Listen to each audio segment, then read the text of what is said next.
Hello and welcome to Flory Models Daily Show. Here we are on Tuesday, March the 17th, 2020, after a good busy day working down here on the MiG. So as you can see down below, we've been pushing along very nicely with the MiG, and I have to say, it's actually a really good kit. So this is things we've done to this one. Obviously we've closed up all the doors, we've had a little bit of filler work down in there, we've been doing a little bit of filler work down here at the back, closed up obviously the nose wheel door, we've got the gun installed and everything you can see. So we've actually been around now, re-scribed, re-riveted, put in all the details, spoke about how to get rid of the filler, and obviously we've put a bit of black paint down in here purely so we don't get any problems with absorption, as I call it. So absorption is, how well you can see it, just down here. You see the darker patches down here? This is where the paint's physically being absorbed into the actual putty itself, all right? So by giving it a couple of paint jobs over the top, it gets rid of that, no problem. We will sand it, we will polish it and give it another coat right the way through. But I suppose the big thing is, and I spoke to Matt about this earlier, it's actually how well this kit is.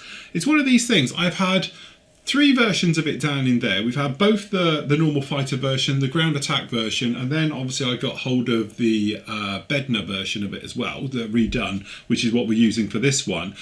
And I suppose the reason I haven't built it before is I always thought the kit was going to be early trumpeter, and it was always going to be that thing of like, oh, it's going to be, you know, the riveting's going to be bad, it's not going to fit together very well. To be honest with you, I've heard loads of horror stories where the nose doesn't even fit and it's the wrong shape and it just, yeah.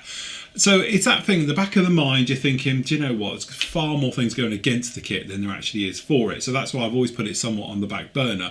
But actually now, I'm really glad we've tackled this one.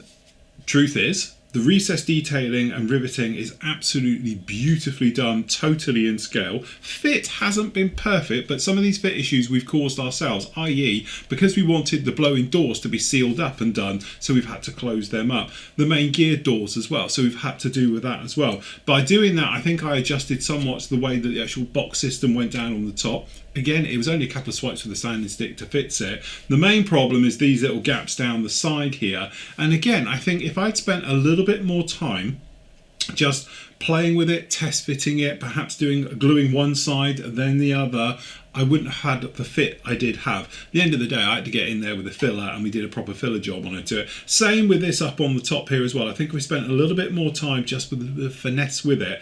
We wouldn't have had the problem we've had. But anyway, we are good to go. I've actually ordered, because the diameter of this, which is the sort of inner nozzle, as you can see it in here, is actually 16mm exactly. So I've ordered the 16mm acrylic. It's £9 and it's basically 30 centimeters of it. It's not cheap stuff, but it is solid acrylic as opposed to the hollow type. Not really a fan of the hollow type. I've already got a mahogany base for it to go in as well, so we're going to have a very nice one. So really this will go beautifully alongside the actual MiG-21 that I did that's in flight. The plan is to have them both side by side. So you've got MiG-21, MiG-23, and then hopefully we'll get the others done later on. We've actually put the fin down at the back, and I think that's what makes this aircraft. It doesn't look right when it's folded up. The gear just looks horrible onto it. But this one, either wings folded all the way back, or maybe I'm thinking we'll probably have it about halfway or something else like that, rather than straight out. But again, it gives you that option that you can put them into whatever angle you want. But I have to say, really impressed with it. One of the highlights for me was the actual canopy. So the canopy has been tacked in place. To be honest, I've mast oiled the canopy to hold it, which is my latest thing. I'll talk to you about that in a minute. But anyway, the canopy is absolutely seamless. And I'm just amazed, because again, I'm thinking, right, get the filler out. But no, actually, take it all back. It went down and fitted in there lovely. Now, one small problem we did have is lurch here that we've bought for actually our in-flight pilot, which, to be honest, has got all the finesse of a piece of chewed up toffee. I thought we'll get away with him. To be honest, long story short, I did have another one on order, but unfortunately that one's not coming now, so I'm going to have to order another one. But Lurchy here was all ready to be fitted into the cockpit, and now I've glued the cockpit down. I can't show you again, but really his hat actually does work once it does fit on his head. Okay, so he's got his helmet and all the rest of it, but I'll take that off because it's going to fall off. You can probably guess this guy doesn't actually fit in the aircraft, to the point where he sits about this much above the head box. His shoulders are the same height as the head box, which normally your head fits into, you know, that cushion bit behind the pilot's head. He's shoulders are above it. That's how bad it is. So I don't know what scale this particular guy is, but his hands are like shovels. I don't know, his arms look, well, it doesn't look right anyway. So anyway, we've elected for the moment to actually put this on the sidelines until I can get another pilot ordered and brought in. So I'll get Matt at PM to get me a pilot in for this one, and away we'll go. So temporarily what we've done, and you might be able to see it down in here, this blue, I've used mask oil to tack it down. So this is what we're all gone out and been buying at the moment. This is the Molotov Mask oil. Got the big old pen here. So all I did was I whipped around the entire outside of the frame, and then we just sunk the canopy into it, and now it's solid. It's in there. So again, because it's mask oil, this will ping off quite easily, and we'll just be able to lift it off. The front one, as you can see, is crystal clear, because I have used crystal clear to put that in, but the back one is actually just done with a bit of Molotov pen.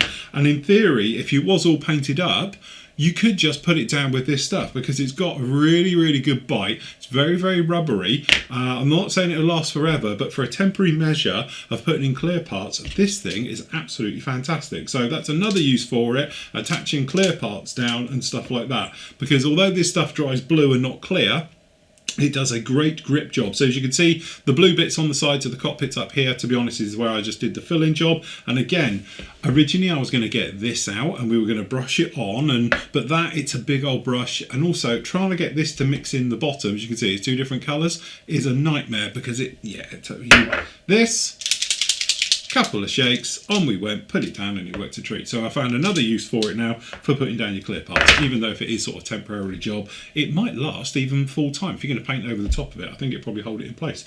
Anyway, short and curlies of it all is, it's pretty much ready now for primer.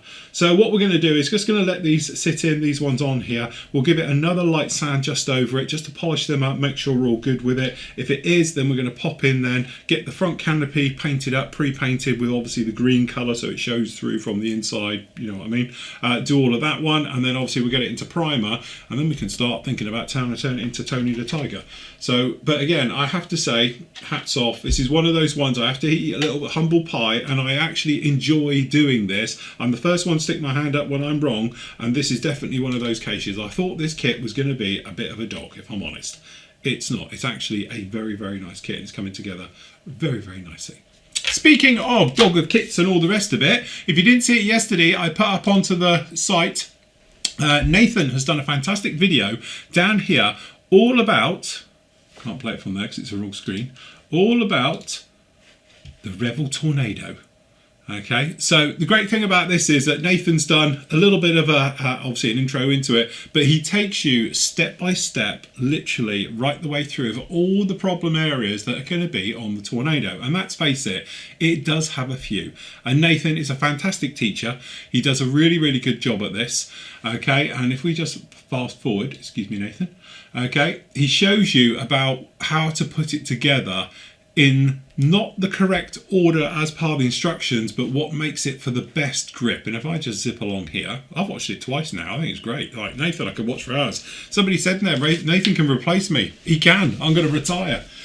So anyway, basically what Nathan does with this one is show you, and there it is, how to get rid of that seam. Now I had it, I've only ever built one of them, but I had it with mine as well, as getting rid of that step area and the gap behind you can see the front fuselage and the main fuselage join. So Nathan goes about doing it this way, which is actually ingenious. It's a really, really smart way of doing it. And to be honest with you, it's one of those, when you see somebody do it, you think, yeah, makes total sense. And it does. Okay, so he goes about doing that one right the way through. And to prove it's not a fluke and all the rest of it, it still fits together a little bit later on. He does fit in here the side areas into it as well. So as you can see, he's got all the front together and the back completely out of sequence. And then if we just pop it in, as you can see it down in here, he does get them all in there. What he will do when he shoehorns all that in beautifully without the normal problems. Because again, you've got this big seam down here, you've got the seam across the back of it. It's got more seams in it you can shake a stick at. But anyway, by doing it that way, it's done a fantastic job. So well done, Nathan. Thank you for doing these. So he's going to carry on with the build. I'm going to go right the way through the build stage for the construction, showing you how he goes about doing it. And it's really good because Nathan's built loads of these now, and he knows what he's talking about when it comes to obviously tornadoes as well. So it's really is a joy to follow and go right the way through. But again, massive thank you for him for doing that. He is an absolute star. Okay, So the other thing as well, from my point of view, hold on, I need to stop him over there. We haven't got many questions, to be honest with you, with the usual Tuesday questions. I don't know if it's the COVID-19 virus or what's going on. But anyway, I've literally only got 2. So short show today. Okay, Dan asks, is there a primer you can hand paint? The simple answer to that is you can hand paint any paint there is altogether, apart from the really thin one. So if you've got one that's pre-thinned for primers, then obviously for airbrushing and things like that, then obviously you're not going to be able to hand paint those because they are literally going to be too thin. But, and I've got various ones around here, he did say, hold on, so we've got, and I've got other ones here as well. I've got 1200s and all sorts all floating around here. But these are my sort of primers of choice. Okay, and it so happens that these come thick. So you have to thin these to be able to use them. Okay, so this is the thing. Mr. Surfacer 500, I've hand painted things for it, sci-fi type things. I did a lot of, as you know, I did lots of props and various things a couple of years ago. So, you know, that's something I tend to do. I tend to hand paint because a lot of them are resin. They have a lot of bubbles in. I hand paint this stuff on. No problem at all with it. And like all hand painting, it is that thing about thin it a little bit, but you thin it to the right consistency is right for hand painting, and then you just put it on, you let it dry, and then you can overcoat it and so forth and so on and build up your layers. But yeah, there is obviously primers out there. These are my 2 sort of go-to ones. Probably, Mr. Surfacer 500 is probably a little bit thick, but you know, if 1000 would probably be about right, which is what this one is as well. But even that, if you wanted to hand paint, obviously the 500 is a little bit thicker. The trouble that you have with it, you want to thin it a little bit because obviously surface detail, if you're not an airbrusher, you will fill it up. By their nature, it's a surface primer, which means it's going to coat. So if you've got a very, very fine top, like we got the details on this one, it'd be very easy to get them filled up totally. But that's no different from airbrushing. And a lot of people, they whack on the old paint and obviously the primers, and they lose all the detail. But again, if you keep it quite light, quite thin, and build it up, you should have no problems, and you'd be left with all these recessed details in there. Again, some kits lend themselves, I think, better to hand painting than others. This one particularly is very, very fine detail. You might want to go down the line of like Airfix and, you know, some of the Revell kits, things like that, purely because their surface detail tends to be a little bit deeper, which means it can take a bit more paint perhaps than normal kits. And like I always say, for people who are new to the hobby, using Airfix kits that have got slightly deeper panel lines, things like that, is probably a better way, because then that way, as you say, they've got a little bit more wiggle room than you can if you went straight into like an Edard Spitfire, for instance, or an Edard MiG-21, where the surface detail is very, very fine. Okay, but really, short answer, yeah, absolutely. That's what I'll go. Surface primers, you can do it that way. And don't forget, priming wise, you could just use normal acrylic paint. And I do. I still use like XF19 is a fantastic colour. You just put it onto your model and away you go. No problem at all. This particular one will get a little bit of a Mr. Surfacer 1000 on this one. And we'll give it a whirl with that one, and we'll try it literally like that. Speaking of which, I was talking to, and I'm sorry I've forgotten your name, and he was saying he had a bit of a problem using Mr. Surfacer primer with the rapid drying thinners, okay, which is this one. He had trouble with it peeling.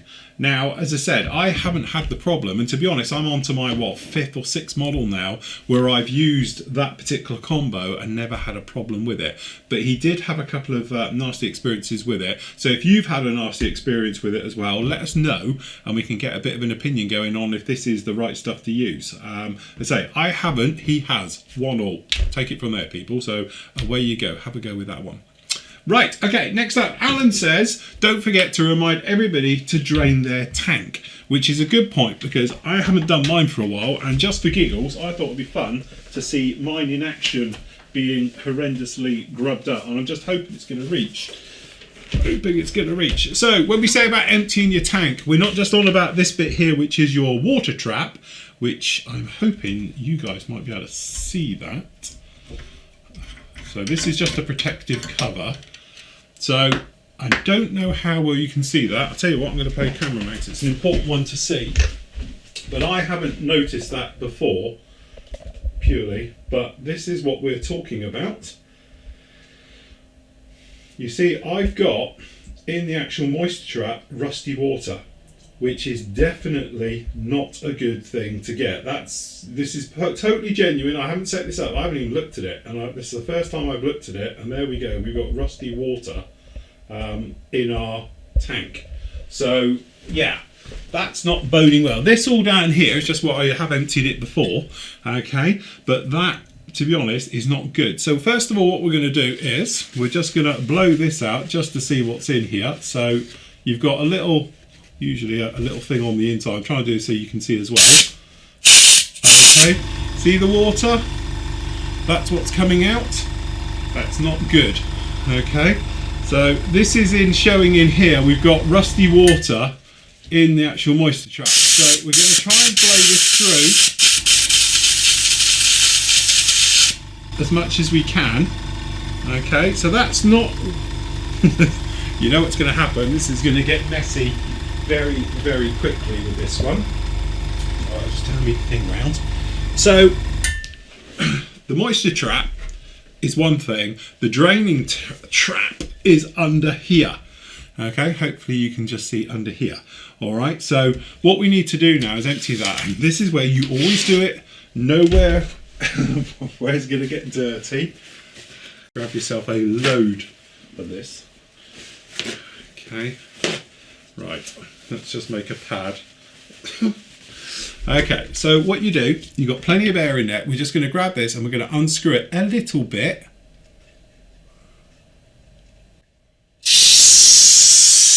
Let me tip it.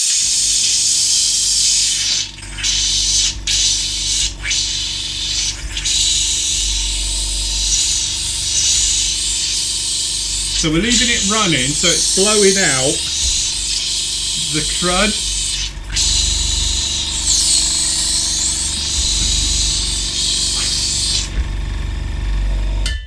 Okay, so now if you notice, it's just turned itself off. Yeah, I haven't screwed it up. So it's got quite a bit in there and it's trying to relieve itself. So what we're going to do is open it a bit more. And we're just rocking it.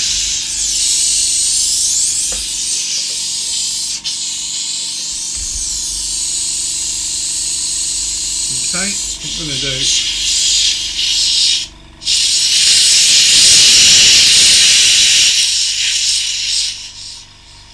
So we're just going to let that redo itself up.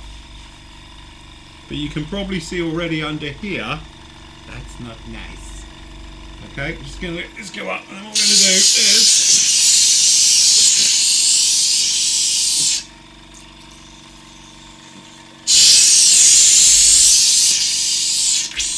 you can see there's lots in this.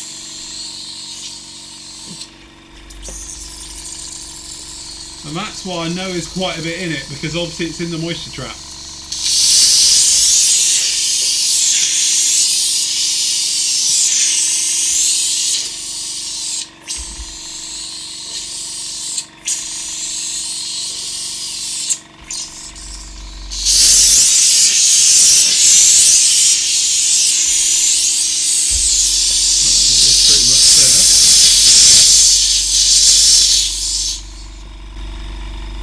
Okay, so bit of a clean up.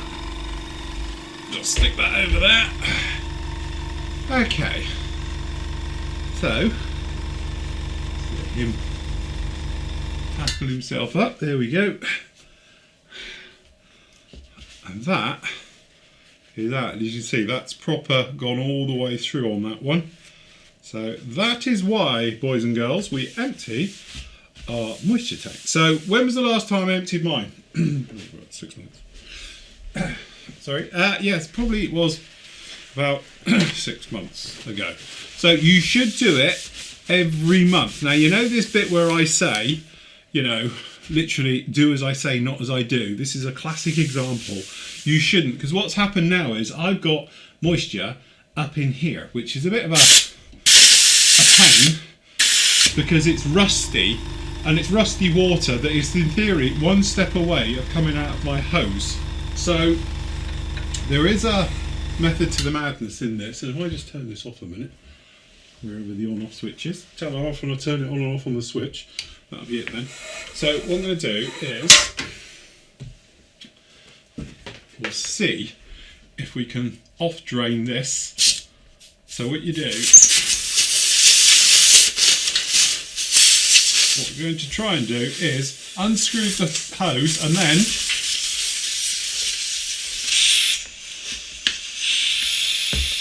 just got it on there. So what we're going to do is turn off the valve.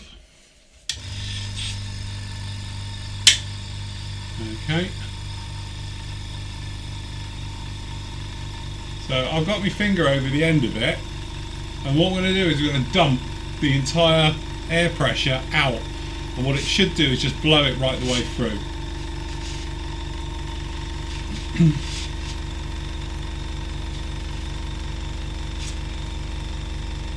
Okay, so we're happy with that. Okay, so you just take your cloth and then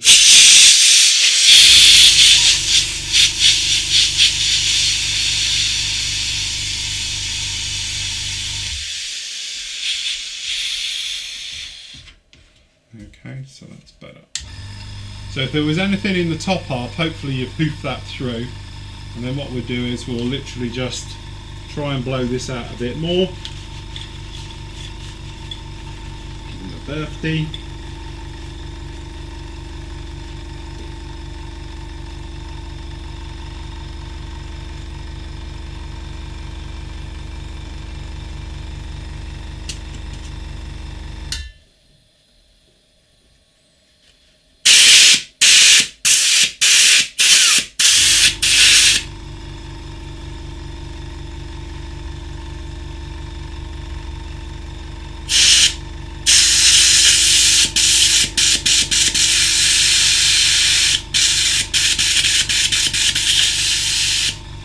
I think that will probably do it. Okay, so with that off, we can then just put this one back on.